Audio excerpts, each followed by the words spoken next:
Lecture du jour, bonjour. J'espère que tu vas bien, peut-être que tu es en vacances. Deux dernières semaines de décembre. Moi, je ne suis pas encore en vacances, la semaine prochaine, certainement. Et pour rappel, le 1er janvier arrive bientôt. Prépare-toi à attaquer ce plan de lecture pour lire la Bible en un an avec moi. Ça va être génial. Ça va être génial. Certains, j'ai vu les commentaires, disent ouais, mais j'ai peur de ne pas y arriver, j'ai peur de commencer, de ne pas tenir. Je vais faire une vidéo pour donner quelques astuces, comment tenir le coup, comment réussir à tenir ce plan-là. Donc, motive-toi, c'est une question de motivation aussi. Ok, ce matin j'ai lu la lettre de Pierre, la première lettre de Pierre, 1, 2, 3, 4, il y avait 5 chapitres, mais c'est assez rapide au final.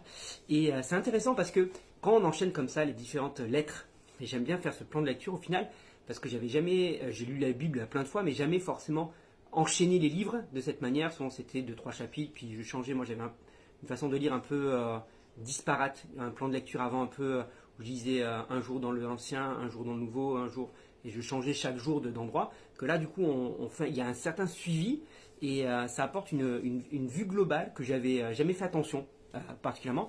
Et bien que j'ai lu plusieurs fois cette lettre de Pierre, vu là que je les ai enchaînées avec les lettres de Paul, je me dis, ah c'est fou, Pierre il reprend vraiment les mêmes discours que Paul.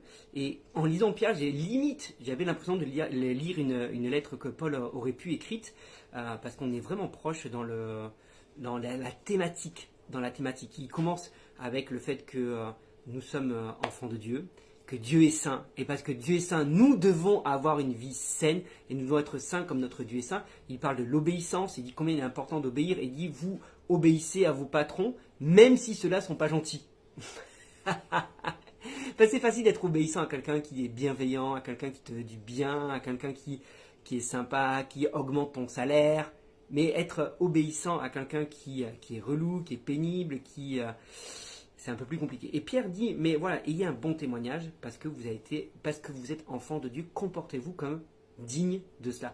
Et c'est ce que Paul disait aussi déjà dans d'autres lettres. Et alors la différence entre Paul et Pierre, c'est que Paul écrit à des églises à chaque fois, sauf pour une ou deux lettres, mais la plupart du temps, Paul écrit à des églises. Et là, Pierre, c'est un peu une lettre aux chrétiens de manière générale. Donc Pierre fait un résumé un peu, une fois de plus. Quand je dis une fois de plus, parce que Paul l'a déjà fait un petit peu, mais Pierre fait aussi ce résumé-là de c'est quoi marcher en tant que chrétien, c'est quoi vivre en tant que chrétien, qu'est-ce qui nous attend. Il dit Christ a souffert, et si Christ a souffert dans son corps, ne vous inquiétez pas, vous aussi, si vous souffrez, parce que le disciple est comme son maître.